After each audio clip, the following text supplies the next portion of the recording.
في ايام كده في تاريخ اي زملكاوي عمرها ما تتعوض. طبعا في الاول كنت انا وحبيبي وزميلي مصطفى هنا في الاتوبيس والترحال والحر والتعب. اليوم كان يوم صعب جدا، الطريق كان طويل والجو حار. هنا بقى نزلنا عشان الاستراحة نجيب حاجتين تطر على قلوبنا كده. وطبعا هقول لك ايه، الزمالك كان محتل حرفيا كل طرق مصر، وشوية اهازيج واغاني حلوة. دوب اسمنا دينا زملكاوية والفخر لينا. طبعا تيشيرت التاريخ لزيزو، الراجل عمل قيمة رقم 25 ما كانتش من فراغ يا زيزو. هنا بقى لحظة دخول الاستاد فتشنا يجي 500 مرة. ده خلاص، ده كان اخر تفتيش، خلاص طالعين يعني تالتة شمال علوي. هو انا مش هقول حلوة او وحشة، بس كويس ان انا اصلا رحنا الماتش ولحقنا تذاكر. الملعب تحفة، مليان باللون الابيض. هنا كانوا بيعملوا البروفا، الشباب والبنات دول اللي احنا شايفينهم مع بعض، دول كانوا بيعملوا البروفا بقى اللي هو الاستعداد اللي قبل بداية الماتش. ده طبعا لعيبة الزمالك اول ما نزلوا خدوا تحية حلوة، خدوا تحية حلوة حلوة حلوة بوعي بقى جمهور الزمالك ان ادى تحية من نوع خاص. ده طبعا قبل الماتش شوية اغاني كده حلوة. اليوم كان جميل بصراحة، اليوم ده جميل وما يتنساش خالص حرفيا. ده اللي بقول لكم عليه بقى، تحية خاصة لعواد. وعي الجمهور غير طبيعي.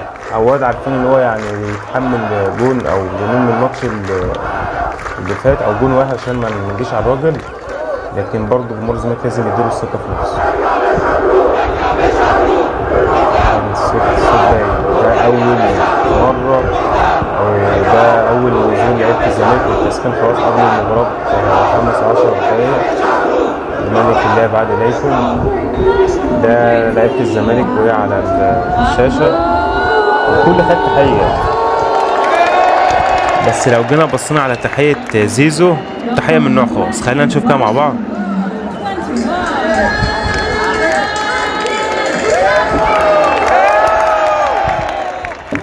تحية أحمد حمدي المسلوسي لو البطولة يعني توفيق ربنا في الأول، وبعد كده جماهير الزمالك، بعد كده المسلوسي وزيزو. حتى المسلوسي يجي قبل زيزو اللي عمله في البطولة دي. ده نجم الجماهير بقى زيزو.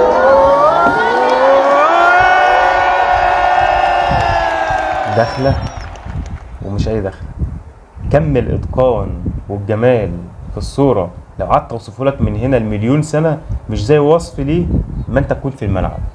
بصراحة جماهير الزمالك مش غيره، بس ده غيره وغير. طبعا هنا الشهداء ال20 في الجنة ان شاء الله. ده جون الزمالك اللي وقع قلوبنا. ده حسام قلش خبط شلوح اوبا زيزو، يا ابن اللعيبة يا زيزو. حمدي بوم، يا نهار ابيض. لا مش طبيعي. شوية تشجيع بقى بعد الماتش كده، بعد الهدف فهو اللعيبة. ده طبعا حارس كان ضاع كتير جدا، حارس نهضة بركان. مستنيين بقى الحكم صفر أعصاب. دخلوا ورايا 2 زملكاوية، خلاص الناس دلدلت دماغها في الأرض مش قادرة. الماتش كان صعب، ضغط نفسي رهيب، الكل في الملعب بيصفر، الملعب كله واقف على رجليه حرفيا مستنيين الصفار. اعلان الزمالك بطل الكونفدرالية. الملعب كله على قدم وساق وعملناها الحمد لله. فرحة عارمة. القاهرة ستهتز يا صديقي. الشماريخ طلعت والجمهور واللي عملناه واليوم الحمد لله. ربنا كتب الناس دي كلها ما تروحش زعلانه الحمد لله.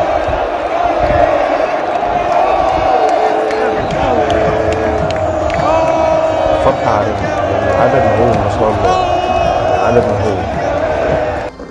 الاحتفالات الزمالك بطل الكونفدرالية للمرة التانية بعد سنة 2019.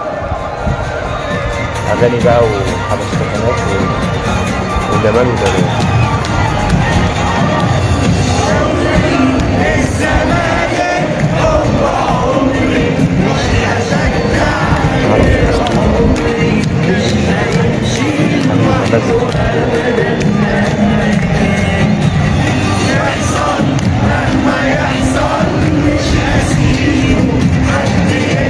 مدرج بقى عايز اقول لكم ده عمل درجة قلم بعد الفقر قلم خلينا كده لا لا يا شفت اللعيبة شفت حسين لبيب اللي طبعا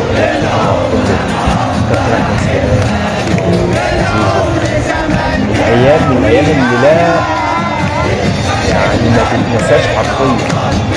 أي زملكاوي حضر الماتش ده هيتحسب الماتش ده جيل بعد جيل بعد جيل.